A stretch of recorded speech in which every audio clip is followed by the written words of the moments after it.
நாம மகிழ்ச்சி சொல்லி கொடுத்த கண் பயிற்சியை செய்யணும். நீங்க நிறைய விஷயங்கள், ஏன் சார் அம்மிக்கல்ல ஆட்டுறாங்க, இன்னைக்கு அம்மிக்கல்ல ஆட்டுறாங்க, சுவிட்ச தட்டுனா ஆட்டிக்கிறீங்க, அது அது அது என்ன எல்லாமே சுவிட்சில் வந்துருச்சுங்க.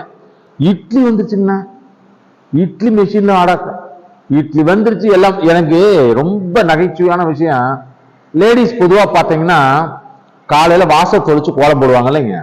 நான் எங்க தெருவில் வாக்கிங் நடப்பேங்க, அதான் எங்க தெருவுக்குள்ளே நடந்துக்குவேன். நான் பாத்தீங்கன்னா நான் நடந்துகிட்டு இருக்கிறேன், கரெக்டா 5:50 வாக்கிங் முடிக்க போற டைம் பாத்தீங்கன்னா ஒரு கேட்டுக்குள்ள ஸ்வைன்னு தண்ணி வெளியே வந்து விழுகுது. என்னடான்னு பார்த்தா அது பைப் வந்து விழுகுது, திறந்துகிட்டே பைப்ல தான் வாசல் தெளிக்கிறாங்க. மொத்தம் பைப்ல தான் வாசல் தெளிக்கிறாங்க. வாசல் தெளிச்ச காலம் போச்சு, ஒரு பக்கெட் எடுத்து இந்த கை ஆக்ஷன். நீங்க மனித உடலை மகிழ்ச்சி, அதுதான் ரொம்ப அழகா சொல்றாங்க. இதை ஒண்ணு போதுங்க, மனவளக்கலையினுடைய ஒரு மகத்துவத்துக்கு இதை போதும், இதை புரிந்து கொண்டால் போதும். மனதை அசையாமல் பழக்க வேண்டும், இந்த உடலை அசைத்து பழக வேண்டும் சொல்றாரு. என்ன சொல்றாரு? ரெண்டுமே பழகணுங்கிறாரு. அப்ப பழகாம இருந்தா நாம துன்பத்துக்குள்ளாயிருவோம். உடலை அசைத்து பழக வேண்டும், மனதை அசையாமல் பழக்க வேண்டும். அப்ப ரெண்டை ஏன் மனதை அசையாம பண்ணாம உடலை முதல்ல வந்துருவோம். இந்த உடலை அசைக்கலைன்னா ஏகப்பட்ட ப்ராப்ளம் வருதுங்க. இன்னைக்கு மனிதனுடைய இறப்பு சதவீதம் எவ்வளவுங்க? அதிகபட்சம் போனீங்கன்னா 40, 50, 60க்குள்ள வந்துருக்கு. மேக்சிமம் 35 வயசுல ஹார்ட் அட்டாக் வருது, 20 வயசுல கேன்சர் வருது.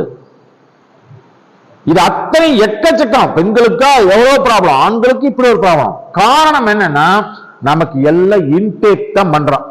அதுல என்ன வேணா பாக்குறதே இல்லை, இன்டேக் சும்மா சவுட்டு மேலே வீசிடுறோம். ஆனா இந்த உடலை இன்டேக் பண்ற அளவுக்கு என்ன நம்ம வளப்படுத்தணும்னா அங்க ஒரு கேள்விக்குறி தான் நிக்குது. நீங்க நல்லா சிந்திச்சு பாருங்க, நம்மளுடைய ஹார்ட்டை பத்தி, அது உள்ள இருக்குது, அவ்வளவுதான். ஹார்ட் இருக்குது, எல்லாத்துக்கும் ஹார்ட்டை பத்தி தெரியும்னா அட்டாக் பண்ணாதான் தெரியுது. எல்லாம் அது வரைக்கும் ஹார்ட்டை பத்தி தெரிஞ்சுக்கவே இல்லை. ஒரு 5000 லிட்டர் லாரியை கொண்டாந்து இந்த பக்கத்து நிறுத்தி ஒரு குழாயை தூக்கி இந்த ஹார்ட்ல இந்த சைடு சொருவுனீங்கன்னா அது இந்த பக்கத்து புடிங்கிட்டு போய் வீசுறதுக்கு 24 மணி நேரத்துல 5000 லிட்டர் தண்ணி இந்த ஹார்ட் பம்ப் பண்ணி எரியுது. தெரியுமா நமக்கு ஏதாவது? அது வாட்டுக்கு ஏதாவது உடைச்சிட்டு போகுது, பண்ணிட்டு போகுது, வச்சுட்டு போகுது. சார் நம்ம உடம்புல அருமையான ஒரு விஷயம் இருக்குங்க, அது பாருங்க. இதெல்லாம் சயின்ஸுங்க, மகரிஷி அதெல்லாம் தான் தெரிஞ்சு வச்சு சொல்றாரு. தலை மேல இருக்கக்கூடிய மெலட்டோனியம்ங்கிற ஒரு சுரபி நைட்டு 10 to காலையில 4 மணி வரைக்கும் இருட்டுல தூங்கினா மட்டும்தான் சுரக்கும், இல்லாட்டி சுரக்காது. மெலட்டோனியம் சுரக்கலைன்னா எல்லா வியாதியும் வந்துடும். தூங்கலைன்னா வியாதி வரும், தெரியுங்களா? மிகப்பெரிய ஒரு விஷயம், தூங்கலைன்னா வியாதி வந்துடும். ஆனா என்ன தெரியுமா நடக்குதுங்க? மகிழ்ச்சி அருமையா நம்ம உடம்புல ரிலாக்ஸேஷன் ஒரு பயிற்சியை கொடுத்து அவ்வளவு தூக்கத்தை விட பல மடங்கு பெனிஃபிட் தரக்கூடிய ரிலாக்ஸேஷன் கொடுத்திருக்காரு. நாம் எத்தனை பேர் அதை ஆழ்ந்து உணர்ந்து செய்கிறோம்னா கேள்விக்குறிதான். எத்தனை பேர் ஆழ்ந்து உணர்ந்து செய்யறோம்னா கேள்விக்குறிதான். அப்போ இந்த இன்னைக்கு பாருங்க, ஹோட்டல்ல 5 ஸ்டார் ரூம்ல போட்டு எப்படி தூங்க வேண்டும் நாங்கள் சொல்லி தருகிறோம். சுமார் ஃபீஸ் வந்து 10,000 ரூபாய். தூங்குறதுக்கு 10,000 ரூபாய் இங்க ஃபீஸ் வாங்கிட்டு சொல்லி தராங்க. You have to sleep like this. நீங்க இப்படி இடதுபுறமாக கையை வைத்து தூங்க வேண்டும், இப்படி படுக்க வேண்டும், இப்படி தூங்க வேண்டாம். என்ன கொடுமைங்கனாது, என்ன கொடுமை? மகரிஷி ரொம்ப சிம்பிளா சொல்றாரு. அடே காலையில இருந்து இத்தனை நேரம் வேலை பாரு, இவ்வளவு செய்ய, ரிலாக்ஸேஷன் பண்ணிட்டு காயகல்பம் பண்ணிட்டு நீ படுத்தேன்னா கனவே இல்லாத அற்புதமான தூக்கம் வரும் சொல்றாரு. தெரியுதுங்களா? செய்யலையே. அப்போ ஒவ்வொரு நம்ம உடம்புல ஒவ்வொரு ஒரு உடலை பத்தி ஆராய்ச்சின்னு சொன்னீங்கன்னா மகரிஷி கிட்டத்தட்ட எவ்வளவோ ஆசனங்கள்ல இருந்து வடிவமைச்சதுதான் இந்த உடற்பயிற்சி. இதை பத்தி எனக்கு என்னை பேச சொன்னீங்கன்னா நான் உடற்பயிற்சியில ரொம்ப ஸ்பெஷலிஸ்டுங்க, உடற்பயிற்சியில ரொம்ப ஆர்வம் உள்ளவங்க. இதை பேசுனீங்கன்னா உச்சந்தலையில இருந்து உள்ளங்கால் வரைக்கும் ஒன்னொன்னா பிரிச்சு பேசுவேன். பட் அந்த லெவலுக்கு இருக்கு. கிட்னி எவ்வளவு பெரிய வேலை செய்யுது, ஸ்டொமக் எவ்வளவு பெரிய வேலை செய்யுது, என்னென்ன உறுப்புகள், என்னென்ன சமாச்சாரம். பட் தயவு செய்து அன்பானவர்களே, பிறருக்காக செய்ய வேண்டாம், ஏன் உங்களுக்காக செய்ய வேண்டாம். இந்த இறைநிலை நம்மை இந்த பூமிக்கு அனுப்பி இருக்குது. வாழ்வின் நோக்கத்தை நிறைவு செய்வதற்கு முழுமையான தெய்வீகமான இந்த உடலை நாம் வச்சிருக்கோம். எப்படிங்க இந்த வாழ்வின் நோக்கத்தை நிறைவு செய்யணும்னா என்ன? வாழ்வின் நோக்கம் என்ன? நாம் வாழ்ந்து பிறந்து அனுபவித்து எல்லா விதமான அனுபவங்களையும் அனுபவிச்சுட்டு பின்பு இறைநிலை உணர்வு பெற்று தெய்வத்தோட இணையறதா வாழ்க்கை. இந்த வாழ்க்கைய நாம அடையணும்னா இந்த தேகம் வினைப்பதிவே தேகம் கண்டாய்ங்கிற உள்ளம் ஒரு ஆலயம், ஊன் உடம்பு ஒரு உள்ளம் ஒரு கோயில், ஊன் உடம்பு ஓர் ஆலயம். இந்த ஆலயத்தை சுத்தமா வச்சுக்கணுமா? அறிவித்திருக்கோயிலை சுத்தமா வச்சுட்டு நல்ல காலையில வந்தான் ஊத்துக்குழி அறிவித்திருக்கோயில பல கூட்டி நல்ல நீட்டா சுத்தமா வச்சு எல்லாம் பண்ணி ஊதுபத்தி எல்லாம் பத்த வச்சுட்டு கப்புன்னு அந்த மூலையில ஒரு பாயை வச்சு ஒரு தூக்கத்தை போட்டு தூங்கிட்டு எந்திரிச்சு போனா கோவிலுக்கு போய் பிரசாதத்தை வாங்கி சக்கரை பொங்கல் வாங்கி வாயில சாப்பிட்டு போயிட்டோம்னா ஏயா நோய் வராது? சாமி இப்படிலாம் வந்து காப்பாத்தவே காப்பாத்தாதுங்க. நீ ஒண்ணு கிட்ட இருக்கிற செயலினால் மட்டும்தான் காப்பாற்ற முடியும். இதுதான் உண்மை. நீ என்ன வேணா பண்ணிக்க. கோவில் இருக்கிற பூசாரிக்கு நோய் வரும், மகான்களுக்கும் நோய் வரும், எல்லாத்துக்கும் வரும். ஆனா அதை எப்படி பேலன்ஸ் பண்ணி வாழ்ந்து போறாங்கிறத முக்கியம் இல்லையா? உண்மையா இல்லையா? கடவுளை தொட்டு கும்பிட்டு சாமி கும்பிட்டு பூஜை பண்ணிட்டு இருக்காரு. அவங்களுக்கு ஐயருக்கு சுகர் வராம இருக்குதுங்களா? கப்பு நேரம் அப்புறம் உடம்போட மேல போயிடலாம்ல. சாமிக்கு தான் செஞ்சுட்டு இருக்காரு, கூடவே இருக்காரு. ஏன்னா அங்கதான் ஆண்டவன் ஒரு சூட்சமத்தை வச்சிருக்கான். மகிழ்ச்சி தெளிவா சொல்றார், நீ ஈசனே ஆன போதும் எடும் பசியை உணவால்தான் தீர்க்க முடியும். மகிழ்ச்சி ஒரே வார்த்தையில போட்டார். நீங்க கசகசனே பேசிக்க வேண்டிய அவசியமே இல்லை. என்னங்க, நீ கடவுளே இருந்தாலும் பசின்னு வந்து அவருக்கு நைவேத்தியம் பண்றமா இல்லையா? பகவானுக்கு நைவேத்தியம் பண்றமா இல்லையா? அவரு கடவுளுங்க, எல்லாம் பண்றாரு. அவருக்கு எதுக்கு நைவேத்தியம்? தேவையில்லையில. அவர் வழி ஆட்டோமேட்டிக்கா ரொம்பிக்கும்ல. மறைமுகமாக பக்தி மார்க்கத்தில் நமக்கு ஆன்மீகத்தை அப்படியே காத்து போல மகிழ்ச்சி சொல்லிட்டு போயிருக்காரு. சோ மனவளக்கலையோட மகத்துவம் என்ன தெரியுங்களா? விஞ்ஞானத்தையும் மெய்ஞானத்தையும் அழகா இணைச்சு எல்லாருக்கும் புரியுற மாதிரி எளிமையா சொல்லிட்டு போயிட்டார். நாம இதையும் பிராக்டிஸ் பண்ண மாட்டேன், எல்லா ரீசன் சொல்லிட்டு சார் அதுலாம் நீங்களாம் வந்து பாத்தீங்கன்னா காலையில பிள்ளைகள்லாம் கலப்பி அதெல்லாம் கூட்டிட்டு போறதுக்குள்ள ஐயோ ஸ்கூலுக்கு அனுப்புறதுக்குள்ள எங்களுக்கு போதும் போதுன்னு ஆயிடுதுங்க. ஏங்க இதுக்கு அதுக்கு என்ன சம்பந்தம்? நான் இதான் என் மிஸ்ஸஸ்ட சொல்லுவேன், ரொம்ப ஷெட்யூல் டைட்டா இருக்கு அப்படி இப்படிம்பாங்க. எல்லாத்துக்கும் டைட்டா தான் இருக்கு. கொஞ்சம் 1 மணி நேரம் முன்னாடி எழுந்திரிச்சேன்னா ஒரு பிரச்சனையும் இல்லை. பிளானிங் கிடையாது, முடியாதுமா. நம்ம கிட்ட இருக்குங்க பிளானிங். சரி ரைட். இந்த உடற்பயிற்சியில நிறைய விஷயங்கள் இருக்கு, அது தனி செக்மெண்டாவே போயிடும். அதனால இந்த உடற்பயிற்சியை மெயினா செய்யுங்க. அடுத்தது அருமையான ஒரு விஷயங்க, சத்தியமா சொல்றேங்க, மனவளக்கலையினுடைய மகத்துவத்தை நான் வந்து புரிஞ்சுக்கிட்டது இந்த மனவளக்கலை வந்து புரிஞ்சுக்கிறது இங்கதான், மகரிஷியில வந்துதான். தவம்னா நம்ம என்ன நினைப்போம்? சாமியார்களுக்கே சொந்தமானதா பேட்டன் ரைட் போட்டு எழுதி கொடுத்துட்டாங்க. சாமியாருக்கு தான் சொந்த தவம். வேற யாரும் நம்மள மாதிரி சாமானிய மக்களுக்கு தவம்ங்கிறது நான் கேட்டதே இல்லைங்க. சாமியார் செய்வாங்க தவம். யார் செய்வாங்க? சாமியார் செய்வாங்க, கோயில் இருக்கிறவங்க செய்வாங்க. அதை மாத்தி தவத்தை எப்படி செய்யலாம்? ரொம்ப ஈஸியா செய்யலாம், ரொம்ப ஈஸியா. தவம் ஒண்ணும் பெரிய கஷ்டமே இல்லைங்க. நான் நிறைய பேருக்கு ஸ்கூல்ல எடுக்கும்போது நான் நிறைய சொல்லுவேன், தவம் ரொம்ப ஈஸி. மகரிஷி சொல்லுவாரு, மகரிஷிட்டு தான் நிறைய விஷயத்தை கத்துக்கணுங்க, அவ்வளவு அருமையா இருக்கும். சாமிஜி ஒரு முறை சாப்பிட்டுட்டு வந்து குச்சியை வச்சு இப்படி பல்ல நோண்டிட்டு இருந்தார். ஆசிரியர் பேராசிரியர்கள் பெரும்பெரிய மூத்த பேராசிரியர் சுத்தி உட்கார்ந்தாங்க. சாமிஜி எப்ப பாரு இறைநிலையோடையே ஒன்றி இருக்கீங்களே, எப்படி சாமிஜி அப்படின்னு கேட்டாங்க. நான் இப்ப கூட தான் இறைநிலையோட இருந்துட்டு தான் பல்ல நோண்டிட்டு இருக்கேன். அப்போ எப்பவுமே இருக்கக்கூடிய நிலைக்கு தவத்துல கொண்டு போகணும்னா சொல்றாரு, தவம் ஒண்ணும் பெரிய விஷயம் இல்லைங்க, ஈஸியா செய்யலாம், நினைச்சு உட்கார்ந்தா போதும். வந்தோடனே பிரபாகர் சார் சொன்னார், நம்மளுடைய சிஸ்டம் 5:30 மணிக்கு தவம் பண்ணணும். இல்லையா? எனக்கு சொல்றாரு 5:30 மணிக்கு தவ ஆரம்பிச்சு 6 மணிக்கு முடியணும். நாம் ஒரு கேள்வியை நம்மை பார்த்து கேட்டுக்கொள்ளலாம். நம்ம 5:30 மணிக்கு உட்காந்து நம்ம தவத்துக்கு இல்லையா? So practice makes a man perfect. நாம என்னைக்கு ஒரு ஆள் இல்லாட்டினாலும் செல்ஃப் தவமாவது நம்ம பண்ணணும். தவம் அவ்வளோ பவர்ஃபுல்லுங்க. தவத்துக்கு இருக்கிற சக்தி வேற எதுக்குமே இல்லை.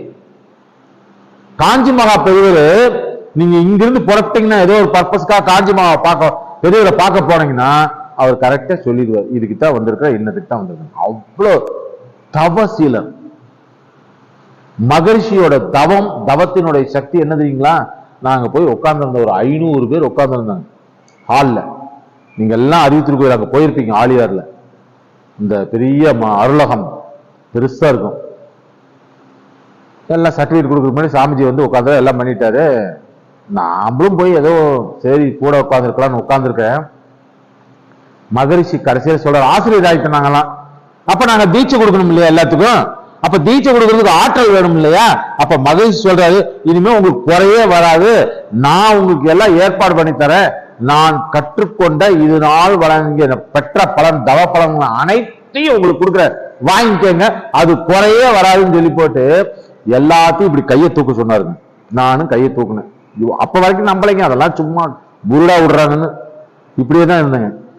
நம்பினாதான் எல்லாம் கிடைக்கும். அது நான் நம்பாமலே எனக்கு கிடைச்சது. இப்படி வச்சுருங்க, சாமிஜி இப்படி இப்படின்னாருங்க கைய. நீங்க இது பாருங்க, எனக்கு இப்ப மேல நெட்டுக்கிட்டு நிக்குது. அவரை சொல்லும் போது இந்த கை பேக்ல போச்சு, இந்த கை பேக்ல போச்சு. வை, என்ன, ஏது, எப்படி? மகரிஷியோட தபஸ், தப பலன். சோ நாமளும் தவங்கள் நிறைய செய்யணும், தவங்கள் நிறைய செய்யணும். சொல்லி கொடுக்குறாங்க. சொல்லி கொடுக்கறதுக்கு அற்புதமான இடம் இருக்கு, அமைதியான இடம். எங்க இடத்துலயாவது பாத்தீங்கன்னா அறிவித்தூர் கோயில சர்ரு புர்ன்னு ஒரு சொசைட்டி ஏரியாங்க, கோவிலோடு இணைந்த ஒரு ஆன்மீகம். என்ன பியூட்டிஃபுல்லான பிளேஸ். நல்லா நாம செய்ய முடியும். நாம் நம்மை பயிற்சிக்கு உள்ளாக்கினால் மட்டுமே தான் உயர்வை பெற முடியுமே ஒழிய வேற வாய்ப்பே இல்லை. அப்ப தவத்தை நிறைய செய்யணும், நிறைய. என்னென்ன முடியும், என்ன முடியும் இதுக்கே நீங்க பல மணி நேரம் உழைக்க வேணாங்க. மகரிஷி சொல்றாரு, தவத்துக்குன்னா நீங்க வேலை சொல்றீங்க சார், போய் உட்கார்ந்தா 1 மணி நேரம் உட்கார்ந்தா வரும். செயலே தவம். ஒரே வார்த்தை. நீங்க என்ன செயலை செய்யறீங்களோ வீட்டுல செய்யும்போது தவத்திலே செய்யுங்க. இங்க வந்து 1 மணி நேரம் பிராக்டிஸ், 1/2 மணி நேரம் பிராக்டிஸ், 5 நிமிஷம் பிராக்டிஸ், 10 நிமிஷம் பிராக்டிஸ், மேக்சிமம் உட்கார்ந்து செஞ்சா அதை ஒட்டிய உயர்வு கிடைக்கும், அதை ஒட்டிய தேஜஸ் கிடைக்கும், அதை ஒட்டிய வாழ்க்கை அமையும். இதுதான் சத்தியமான உண்மை. அப்ப அந்த தவத்தை நாம அருமையா செய்யணும். அடுத்தது காயகல்ப பயிற்சி சொல்லி கொடுத்துருக்காங்க. பரவலைக்குடைய மகத்துவத்துடைய பிளஸ், பெரிய பிளஸ் எதுக்கு வராங்களோ இல்ல, தவத்துக்கு வராங்களோ உடற்பயிற்சிக்கு வராங்களோ இல்லையாங்க, சுத்தி முத்தி பார்த்தா இந்த காயகல்பத்துக்கு வந்துடுறாங்க. அவ்வளோ அருமையான ஒரு விஷயம் காயகல்பம். என்ன என்ன என்ன அற்புதம். நான் இந்த ஸ்கூலுக்கெல்லாம் போய் எடுக்கிறேங்க சார், சத்தியமா சொல்றேன். உண்மையாலுமே ஸ்கூல் குழந்தைகளுக்கு கொடுக்கணுங்க. அந்த ஸ்கூல் குழந்தைகள டீச்சர்ஸ் எல்லாம் இதுக்கு ஒரு முக்கியத்துவம் கொடுத்து ஏதாவது ஒரு கேப் கொடுத்தா செய்யணும். கவர்மெண்ட் ஸ்கூலுக்கு போய் எடுக்கிறாங்க, முடிக்கிற வரைக்கும் லந்து பண்றானுங்க எல்லாரும். முடிச்சுட்டு நஞ்சப்பா ஸ்கூல்ல உட்காந்துட்டு, நீங்க விடுங்க, நான் பாத்துக்கிற பசங்களை நான் பாத்துக்கிறேன், ஒன்றும் பிரச்சனை இல்லை, விடுங்க, எல்லாம் அப்படித்தான் இருப்பானுங்க அப்படின்ட்டு அப்படி உட்காந்தா ஃபர்ஸ்ட் ஒருத்தன் வந்தா, 2 பேர் வந்தா, 3 பேர் வந்தான். எனக்கு கொடுத்த டைம் முடிஞ்சு அதுக்கப்புறம் 45 நிமிஷம் பசங்க என்னை விடல, சுத்தி உட்காந்துக்கிட்டாங்க. கிளாஸ்ல லந்து பண்ணவங்க சுத்தி உட்காந்துட்டு ஏகப்பட்ட பசங்க. கடைசியில அந்த காயகல்பத்தோட மெசேஜ சொல்லி அதோட பலன்கள்னா கொஞ்சம் பேருக்கு கண்ணு கலங்கிடுச்சு பசங்களுக்கு. எங்களுக்கு அந்த ப்ராப்ளம்ஸ் தான் இருக்கு, ஆனா எங்களுக்கு வழி தெரியல. சரி, பக்கத்துல இருக்கிற தாவமயத்துக்கு போங்க, அங்க காயகல்பம் எடுப்பாங்க, அங்க ஓப்பனா கேள்வி கேளுங்க. இல்லாட்டி நீங்க ஒரு 10-20 பேர் நான் சொல்ற அறிவித்தூர் கோயிலுக்கு வாங்க, அங்க உங்களுக்கு காயகல்பம் எடுக்கிற கம்மியான ஃபீஸ் வாங்குவாங்க, இல்லாட்டி இலவசமாவே உங்களுக்கு சொல்லித்தர சொல்றேன்.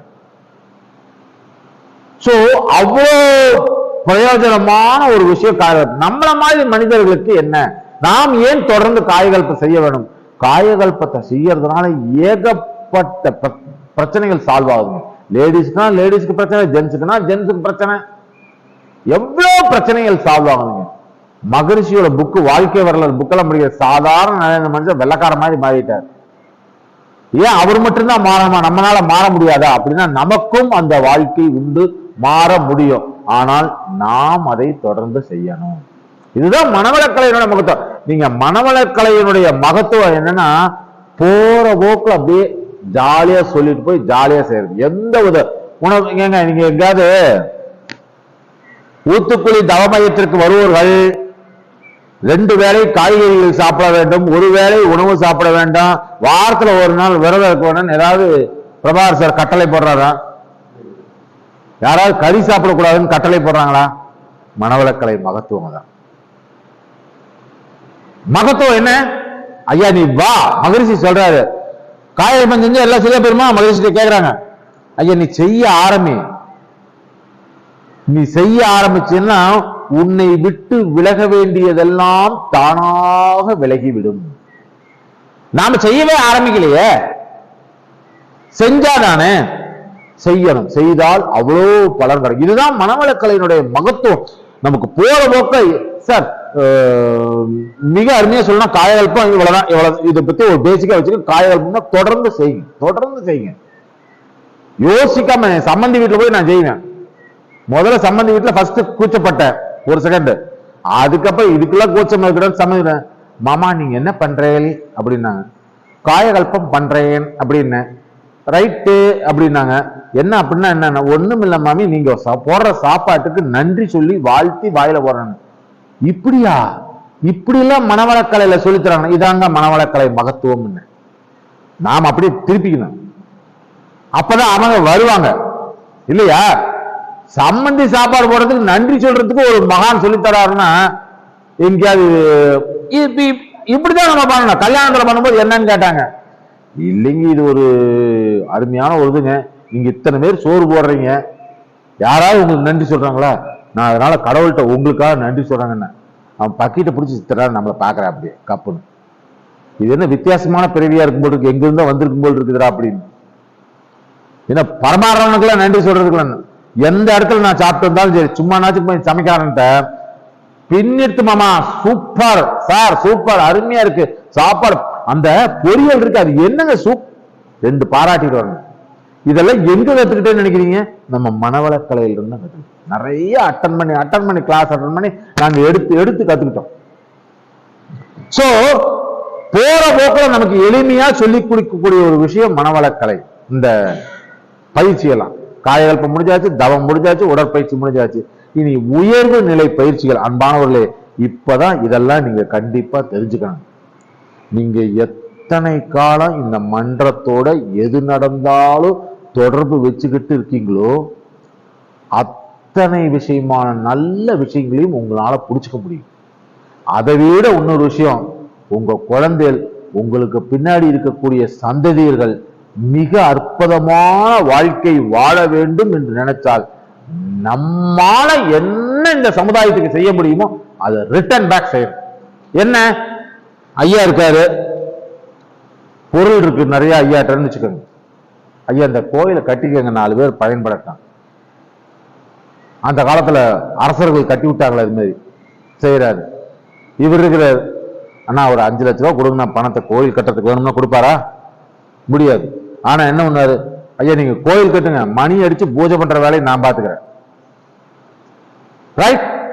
இது மாதிரி நாமால முடிந்த என்னென்ன விஷயங்களையோ செய்யணும்னா நம்மால என்ன முடியுமோ அதை செய்யணும். அன்பர்களை நிறைய கூட்டிட்டு வரணும், பல பேர் பயன்பெறணும். அப்படி பயன்பெறுகின்ற பொழுது அவர்கள் மறைமுகமாக வாழ்த்துவார்கள். அதை மகரிஷி எப்படி தான் சொல்றாரு, நான் இன்னைக்கு நீங்க மனசுக்குள்ள வச்சுக்கோங்க. ஏன் மனவளக்கலையினுடைய மகத்துவம் என்னன்னு மகரிஷிட்டு இப்படி கேட்கும்போது சொல்றாரு. சார் அவர் மகரிஷி கேட்கிறாரு, எனக்கு தட்சணையா காசை கொடுக்காதீங்க, காசை விட 2 பேர்த்த மன்றத்துக்கு கொடுங்க. நாம இது வரைக்கும் தான் கேள்விப்பட்டோம். ஆமா சார், இது எல்லாரும் ஆசிரியர்கள் வந்தா சொல்றாங்க, எல்லாரும் பயிற்சி, பிரபாகர் சாருக்கு வேலையே இதான். இந்த பயிற்சி முடிஞ்சதுன்னா மனுஷன் சும்மா இருக்க மாட்டாரு. நீங்க எல்லாம் 15 நாள் பயிற்சி முடிச்சிட்டீங்களா? இனிமேல் மன்றத்துக்கு தலைக்கு 2 பேரை கொண்டு விடுங்க இல்லைங்களா, அப்படி இப்படின்னு சொல்லிட்டு போயிடுவார். இதான மேட்டருங்க, இதான மகிழ்ச்சி சொல்றாங்க. உண்மையான மேட்டருக்கு வரேன். இப்ப கூட்டிட்டு வரலாமா வேணாங்க வரத நீங்க தான் முடிவு பண்ணிக்கணும். நகரிசி எதுக்கு 2 பேர்த்த கூட்டிட்டு சொல்றாரு? ஆள் சேர்க்கறதா மன்றத்துக்கு. ஆஹா, ஊத்துக்குழி தவமைத்த எப்படியா வளர்த்து குபீர்னு ஒரு கூட்டத்தை கொண்டாந்து இங்க ரொப்பி, அண்ணார் அவர்கள் பிரபாகர் அவர்கள் இப்படி செய்தார், அண்ணன் இப்படி செய்தார் பார்க்கணும். இந்த வேலையெல்லாம் கிடையாது. இப்போ மகிழ்ச்சி எனக்கு தெரியாதுங்க, இது மேல ஆள் சேர்க்கிறாங்க, இந்த மாதிரி வேலையெல்லாம் பண்ணிட்டு இருக்காங்க அறிவித்திருக்கோள். நானும் உங்களை மாதிரி நினைச்சவன் தாங்க. ஆழியார்ல போயிட்டு மகிழ்ச்சி இந்த கிளாஸ் எல்லாம் எடுக்கும் போதுதான் தெரியுது. ஆனா இதுல இது இப்ப ஒரு வார்த்தை சொன்னா மனவளக்கலையின் மகத்துவம். மனவளக்கலை எப்படி மகத்துவம் இருக்குங்கிறது இங்க பாருங்க. நம்ம ஆள் சேர்க்கிறோம் சொல்றோம், ஆளை பிடிக்கிறதுனா பொதுவாக நம்மளுடைய மனநிலை எப்படி இருக்குன்னா, இவங்க ஆள் சேர்க்கறதுக்கு இங்க வேலை பார்க்கறதுக்கு ஆள் சேர்க்கறதுக்கு தான் நம்ம பண்றாங்க, நம்ம முடிஞ்சே சேர்க்கலாம் ரேடு விட்டுறலாம். பட் அப்படியே ரிவர்ஸ்ல சிந்திச்சு பாருங்க. ஒரு 2 பேர்த்த சேர்க்கறீங்க, எப்படியோ பிடிச்சி தரன்னு இந்த ஸ்கூலுக்கு குழந்தைய கொண்டாந்து சேர்த்து விடுவாங்க பாத்தீங்களா, எல்கேஜி ஸ்கூல்ல சேர்க்கிற மாதிரி கொண்டாந்து தரன்னு எதையோ ஒன்ன பண்ணி அட முடிஞ்சா பொய்யவாது சொல்லியாவது கொண்டாந்து இங்க சேர்த்துறீங்க. ஐயா நீ இங்க வந்து 15 நாள் நீ பயிற்சி செஞ்சேன்னா ஆளே மாறிடுவ, அப்படியே தேஜஸ் ஆயிடுவ, பணம் கொட்டும், சும்மா விளாசுவ, தொழில் மாறின ஆடற எல்லாம் இந்த அருள்காப் சங்கப்பெல்லாம் போட்டு ஊன்னு சொல்லி சொல்றாங்க. அந்த ஆள் வந்துடுறாங்க, தரம் கொடுக்குறாங்க. அந்த ஆளு 15 நாள் இருந்துடுறாரு, செஞ்சிடறாரு. அவருக்கு ஏதோ ஒரு பிரச்சனை குடும்பத்திலோ தனக்கோ அவருக்குள்ள ஏதோ ஒரு பிரச்சனை இருக்கும் இல்லைங்களா? நீங்க கொண்டு விட்டுருப்பீங்க, உங்களுக்கு அவர்கிட்ட என்ன பிரச்சனை இருக்குன்னு தெரியாது. அவர் 15 நாள்ல கடைசியில முடிவுல ஏதாவது அனுபவ உரை சொல்றாரு. இங்க எப்படி மேட்டர் ஒர்க் ஆகுதுன்னு பாருங்க. மகரிஷி சொல்ற மேட்டர் ஒர்க் ஆகுதுன்னு பாருங்க. ஏன் நம்ம 2 ஆளை சேர்க்கணும் 4 ஆளை சேர்க்கணும்னு. இப்ப அந்த மனுஷனுக்குள்ள ஏதோ ஒரு பிரச்சனை இருக்கு, அது லைட்டா தீர்ந்துருது, அதை திருப்பி செய்யறாரு, வராரு, போறாரு. அதனால அவங்க குடும்பம், தொழில் எல்லாமே மாறி ஒரு பாடியில ஒரு மாற்றம் நிகழுது. இப்ப அந்த மனுஷன் என்ன சொல்லுவார்? ஐயா நீங்க தான் சொல்லணும். அந்த மனுஷன், நான் உங்ககிட்ட தான் பேச வந்திருக்கிறேன். இப்போ சார் இவர பேர் என்ன சார்? செல்வராஜ் இருக்கிறார் ஒன்னு வச்சுக்குவோம். சுகர் பயங்கரமா சும்மாத்தான் நீங்க இதுவே யாரடே நான் சும்மா உட்காந்து ஆளை கொண்டாந்து சுகரை கொண்டாந்து சேர்த்து விடுற இடம் நல்லா தாண்டா இருக்கிறேன் அப்படிங்கிற மாதிரி இடத்துல செல்வராஜ் சுகர் வச்சுக்குவான். நெருப்புனா வாயை சுற்ற போகுது. நம்ம தான் இந்த பழமொழி ரொம்ப இருக்குங்க, ஓங்கி ஒரு அப்பா போட்டு அடிச்சா என்ன கண்ணமா வளைச்சிட போகுது அப்படிங்கிற மாதிரி. ரைட். இப்ப செல்வராஜுக்கு சுகர். யாரோ ஒருத்தர் ஐயா பிடிச்சி தரன்னு செவனில் 2 அப்பாப்பி வந்து வந்து நல்ல பயிற்சியில சொல்லி கொடுக்குறாங்க. வாடான்னு ஐயா பிடிச்சி இழுத்து கொண்டாந்து சேர்த்துட்டாரு. 15 நாள் பயிற்சியெல்லாம் எடுத்துட்டாரு. செல்வராஜுக்கு சுகர் ஜம்முன்னு சரியா போயிடுச்சு, பக்கவா ஆயிடுச்சு. ஆனா சரி ஆகா. மகரிஷி சொல்றாரு, நீ அதான் மனவளக்கலையின் மகத்துவம். மனவளக்கலைக்கு வந்தா சுகர் சரியா போகும்னு நான் சொல்லவே இல்லை. மகரிஷி எங்கே சொல்லியிருக்கிறான்னு பாருங்க வாழ்க்கை வரலாறுல. மனவளக்கலைக்கு வந்து நீ தொடர்ந்து பயிற்சி செய்து முறையாக செய்து 5 அளவு முறை வைத்து 6 குணங்களை சீரமைச்சு எல்லாம் ப்ராப்பரா பண்ணிட்டு வந்தேன்னா சுகர் எச்சாகாது. சுகரே நாளுக்கு நாள் குறைய வாய்ப்பு இருக்கு. அதை குறைவிலேயே வைத்துக் கொள்ளக்கூடிய தன்மை உங்ககிட்ட வந்துடும். மேட்டர் வந்துச்சுன்னா வேற எதுவும் ஆர்கன் போகாது இல்லையா? இப்ப இவருக்கு அந்த ரெடி ஆயிடுச்சு. இவர் எத்தனையோ டாக்டர் போயிருக்கிறாரு, மெடிசின் தின்றுக்கிறாரு, ரெடி ஆகாத இந்த பவர் 200 இருந்த சுகரு 110க்கு வந்துருச்சு. இப்போ HbA1c 4க்கு வந்துருச்சு. இவர் என்ன சொல்லுவாருங்க? இவர் சம்சாரம் என்ன சொல்லும்? எல்லாம் கொண்டு போய் அந்த ஐயா கொண்டு போய் இப்படி தள்ளி விட்டு சுகர் 4 கொண்டு அவர் 10க்கு ஜம்முன்னு வச்சிருந்தாரு, 8ல வச்சிருந்தா நல்லா மருந்து மனுஷன் இருந்தாரு. இப்படி 4 கொண்டு சுகரை குறைச்சு கொடுத்துட்டாருன்னு சொல்லுவாங்களா? இந்த ஐயாவை பார்த்தா என்ன சொல்லுவாங்க? சாமி மனுஷன் எங்கிருந்தியோ இதுல கடவுள் மாதிரி வந்து இப்படி கரெக்ட் பண்ணிட்டு சர்க்கரை அல்லையே சர்க்கரை டப்பா கட்டா தின்கிறாரு. வீட்டுல லட்டு கிட்டு வாங்கியே வைக்க முடியல, பூரா தின்னு தள்ளுறாரு மனுஷன். இப்ப என்னடானா ஒன்னையும் தொட மாட்டேங்கிறாரு. என் புருஷன் வாழ்க்கையை மாத்தினார். கண்ணுல 2 ஜலம் வருது பாத்தீங்களா, அந்த ஆனந்தம் சந்தோஷம் வருது பாத்தீங்களா, இவருக்கு ஒரு சந்தோஷம் வருது பாத்தீங்களா, இந்த சந்தோஷத்தினுடைய வெளிப்பாடு இருக்கு பாத்தீங்களா, இது நீங்க ஏதோ ஒரு பாவம் தெரிஞ்சோ சரியாம செஞ்சிருப்பீங்க இல்லையா, அந்த பாவத்தை தட்டிடுது. அந்த சந்தோஷத்தால் விளையக்கூடிய புண்ணியம் உங்க அக்கௌண்ட்ல சேர்ந்து சித்திரகுப்தன் எழுதினான் நீட்டா, சோழி முடிஞ்சு போச்சா. இப்ப இது எழுதுறதுனால எனக்கு என்னடா லாபம் நீங்க கேட்கலாம். அன்பானவர்களே, நீங்க உங்க அக்கௌண்ட்ல இந்த மாதிரி எத்தனை பேர்த்த சேர்த்து விடுறீங்களோ அந்த ஜீவன்கள் சந்தோஷம் ஆனந்தம், அந்த குடும்ப ஆனந்தம் படுது பாத்தீங்களா, அந்த புண்ணியம் பூரா உங்களுக்கு சேருது பாத்தீங்களா. குப்புன்னு கீழே விழுந்தீங்கன்னா லைட்டா செராய் போட போயிருங்க. ஒரு வெண்ணையும் செய்யாம நல்ல 15 நாள் வந்துட்டு அப்படியே ஹாய் ஸ்டைல் அப்படி வந்துட்டு சுத்தி போட்டு ஒரு பயிற்சியும் பண்ணாம இருந்துட்டு ஒரு வயலும் சேர்க்காம ஹாய் மனவள கிளப்பு நான் எல்லாம் பண்ணிட்டு இருக்கேன், நான் அதெல்லாம் முடிச்சுட்டேன் இதெல்லாம் முடிச்சுட்டேன்னு ஒன்னும் சேர்க்காம இருந்தான்னு வச்சுக்கோங்க, குப்புன்னு விழுந்தாருன்னா எலும்பு உடைஞ்சு போயிடும். இவர் புண்ணியம் செஞ்சு ஒரு குப்புன்னு விழுந்தாருன்னா கீழே அது உண்டான காயம், அது ஒண்ணுமே ஆகாது. உண்டான காயம் இங்கு கண்ணாலே ஆகி போச்சு மாயம் என்னங்கிற மாதிரி போயிடும். இதுதான் பாவத்துக்கும் புண்ணியத்துக்கும் உள்ள வித்தியாசம். இப்ப புரியுதுங்களா? மன்றத்துக்கு எவ்வளவு நாங்க ஏன் 25 கிலோமீட்டருங்க, இந்த மனுஷன் 3 தடவை கூப்பிட்டாரு, வர முடியாது, எனக்கு அது மாதிரி சூழ்நிலை ஆகி போச்சு. 4வது கூப்பிட்டா வந்துட்டேன். எனக்கு 25 கிலோமீட்டர் வந்து ஒரு அரை மணி 40 நிமிஷம் உங்ககிட்ட பேசுறதுல நாளைக்கு காலையில் ஏதாவது பேங்க்ல பேலன்ஸ் ஏறிடுமா? எனக்கு நான் பேங்க்ல ஏதாவது பேலன்ஸ் ஏறுமானா? ஏறாது. என்ற குடும்பத்துல ஏதாவது மாற்றம் நிகழுமானா? நாளைக்கு காலையில் ஏதாவது மாற்றம் நிகழுமா? எனக்குமே நிகழுமான இதை உறுதியை சொல்ல முடியுமா? இல்ல எதிர்பார்க்கத்தான் முடியுமா? எதுக்குங்க வரோம்? எங்க அப்பன் சொல்லிட்டாரு, அட செஞ்சேன்னா நீ செஞ்சிருக்க நான் சேர்த்து வச்சிருக்க பாவத்துல அதுல ஒண்ணும் மைனஸ் ஆகும்னு அதுக்கு உண்டான தண்டனை கிடைக்கும். ஆனா அந்த மனவளக்கலையின் மகத்துவம், நான் செய்த பாவத்திற்கு தண்டனை உண்டு, ஆனால் அந்த தண்டனை என் உடலையும் என் குடும்பத்தையும் துன்பத்திற்கு உள்ளாக்காது. வேலை முடிஞ்சு போச்சு. நான் இதை செய்யலைன்னா நான் செய்த பாவத்திற்கு ஏற்படுத்தும் தண்டனை என்னோட குடும்பத்துக்கு துன்பத்தை ஏற்படுத்தும். மேட்டர் கிளியரா? இதுதான் மனவளக்கலையின் மகத்துவம். அப்ப நாம என்ன செய்யலாம்னா, அவங்கள மேம்படுத்தணுங்கிறத காட்டிலும் உங்க கடமையை மட்டும் செய்து கொண்டு வந்து இங்க வச்சுட்டீங்கன்னா, ஒவ்வொரு அவங்க பாத்தீங்களா, அவங்க ஒரு 2 பேர்த்த கொண்டு வந்து விடுவாங்கல்ல, அவங்க ஒண்ணு 2 பேர்த்த கொண்டு வாங்க. சோ இதெல்லாம் மல்டி லெவல் மார்க்கெட்டிங் மாதிரி உங்களுக்கு சேர்ந்துடும், அக்கௌண்ட்ல உங்களுக்கு சேர்ந்துடும். இதைத்தான் இன்று வரைக்கும் நான் செய்கிறேன். என்னால முடிஞ்சு ஆள் சேர்க்காட்டினாலும் இங்க இருக்குன்னு கிருஷ்ண பரமாத்மா மாதிரி கையை காட்டிடுவேன். கிருஷ்ண பரமாத்மா சொர்க்கலோகத்துக்கு போனா பாத்தீங்களா, ஒருத்தன் கொடுமையே செஞ்சுக்கிட்டு இருந்தானா, ஐயாக்கெல்லாம் அந்த கதை தெரியும்னு நினைக்கிறேன். கொடுமையே செஞ்சிருந்தவன் மேலோகத்துக்கு போனான், நன்மையே செஞ்சிருந்தவனு மேலோகத்துக்கு போனான். அங்க போன உடனே யம தர்மராஜா எல்லாம் கணக்கில் சித்திரபத்தின கணக்கு இந்த நன்மையை செஞ்சவனை தூக்கி நரகத்துல போட்டு கொடுமை செஞ்சவனை தூக்கி சொர்க்கத்துல போடுனா. ஐயோ இதெல்லாம் அநியாயமா இருக்கா, ஏன் இந்த மாதிரி அக்கிரமம் பண்றீங்க, மேலோகத்துல இந்த மாதிரி அக்கிரமம் பண்றீங்கன்னா. அவன் கொடுமை செஞ்சவன் சில பாவத்தெல்லாம் செஞ்சான். என்ன பாவம் செஞ்சான்னா, பசிக்குதுன்னு ஒருத்தன் இடம் எங்கன்னு கேட்டான், அன்னதானம் போறதுக்கு இடம் எங்கன்னு கேட்டான். வேலையை பாரு, அவன் என் பொழப்பே சரியா இருக்குன்னு போயிட்டான். இந்த கொடுமை செஞ்சவன் அங்க சோறு போடுறாங்க பாருன்னு காமிச்சான், அவனுக்கு சொர்க்கலோகத்தை தள்ளி விட்டாங்க. பசிக்கு கை காட்டினவனுக்கு சொர்க்கலோகம்.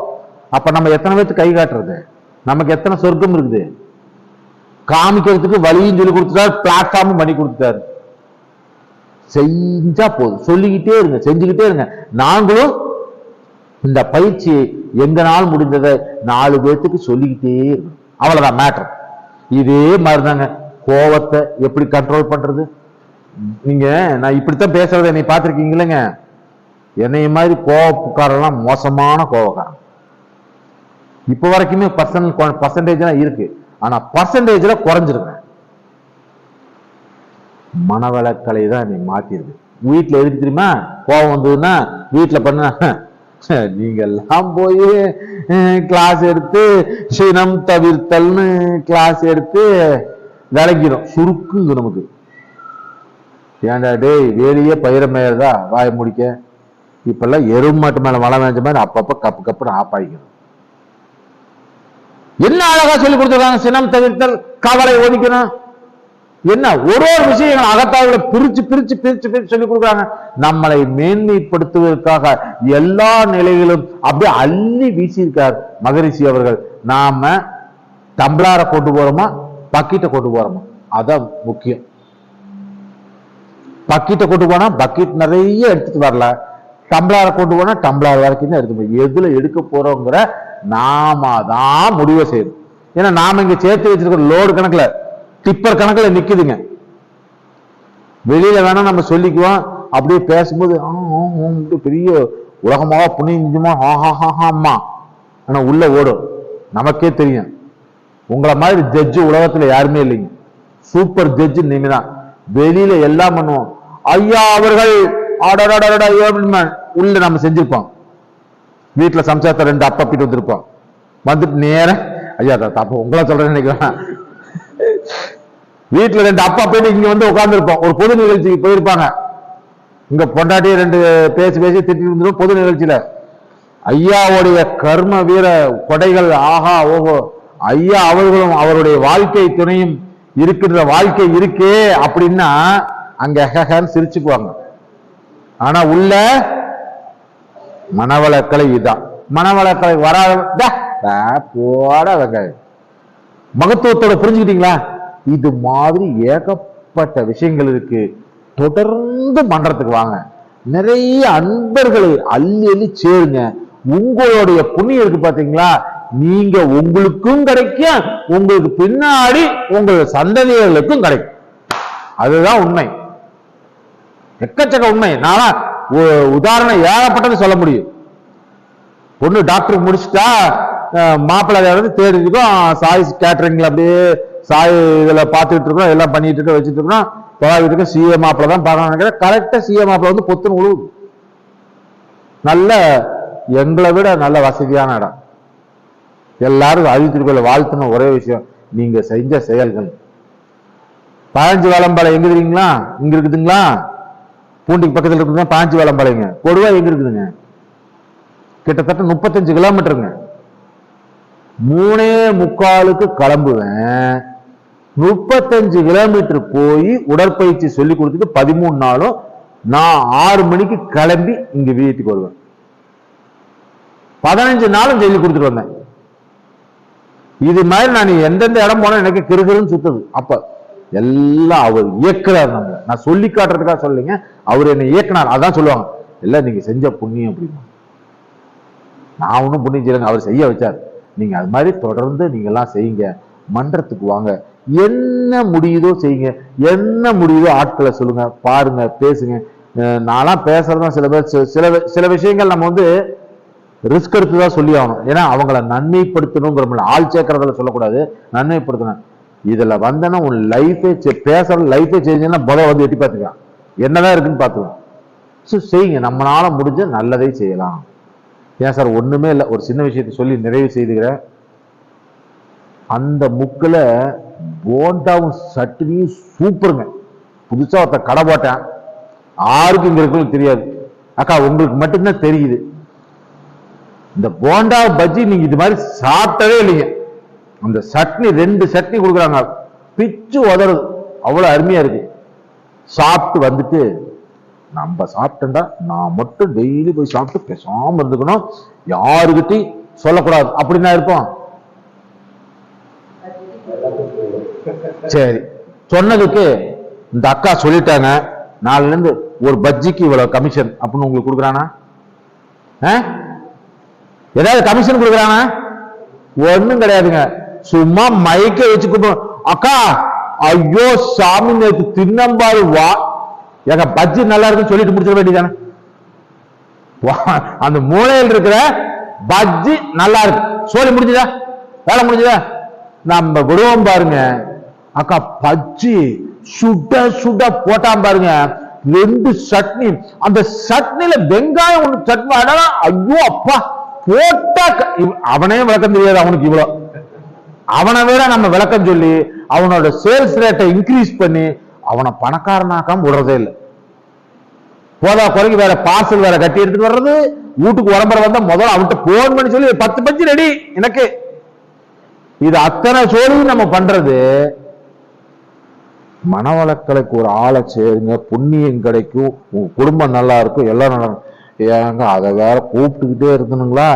காலையில தூங்கிட்டானுங்க, வேலை இருக்குதுங்க, முடியலைங்க, நைட் ஷிப்டுங்க, எங்கிருந்தா ரீசன் வருமோ அவனே சொல்ல மாட்டான். நாம யோசனை பண்ணி பிரபாகரன் தப்பிக்கிறதுன்னு சொல்லிடுவோம். ஏங்க பிரபாகரன் தப்பிக்கிறது நம்ம வேலை. ஆனா நம்ம பாவத்திலும் தப்பிக்கிறது தான் நம்ம பிளான் பண்ணணும். Very simple. மனவளக்கலையினுடைய மகத்துவமே நாம் உணர்ந்து ஓதினால் மட்டுமே அங்கே உள்ள போய் சேரும், அன்பர்கள் வருவார்கள். இதெல்லாம் எதுக்கு தெரியுமா? அவருக்கோ பிரபாகருக்கோ அல்ல, நம்முடைய தெரிந்தோ தெரியாமலோ செய்த பாவ வினைகளிலிருந்து நம்மையும் காப்பாற்றி நம் சந்ததியும் காப்பாற்றி என்ன பண்ண போறீங்க? ஒண்ணும் இல்ல, இந்த சமுதாயத்துக்கு ஒரு வைரத்தை விட்டு செல்கிறோம் என்ற நல்ல உணர்வோட போனோம். 2 பேர் இருக்கிறாங்க, ஒண்ணு வீணா போன கேச சமுதாயத்துல விட்டு போய் அவனால சமுதாயத்துக்கே தொந்தரவு, இன்னொன்னு சமுதாயத்துக்காக அற்புதமான அம்மா விட்டுட்டு போனாங்க. எத்தனை பேர் உட்காந்து தனியா யார் வெத்த பிள்ளைய நான் பேசிக்கிட்டு இருக்கிறேன். இயக்கிட்டாரா இல்லையா எல்லாத்தையும்? இது தாங்க புண்ணிய செயல். நம்ம குழந்தைகள் இப்படி வர வேண்டாமா? அதுக்கு நீங்கள் எல்லாம் செய்ய வேண்டும் என்று கூறி என்னை கூப்பிட்டு ஒரு நல்ல வாய்ப்பு கொடுத்து ரொம்ப நாள் கழிச்சு இந்த பக்கமே வரல, இறைநிலை என்னை கூப்பிட்டு இப்ப வர வச்சுட்டாங்க. இனிமேல் தொடர்ந்து பல நல்ல விஷயங்களை சொல்லிக் கொடுக்க இறைநிலையும் இந்த மன்றமும் எனக்கு அனுமதி தரும் என்று கூறி நம்பி வாழ்க வளமுடன் என்று வாழ்த்தி நீங்கள் எல்லாம்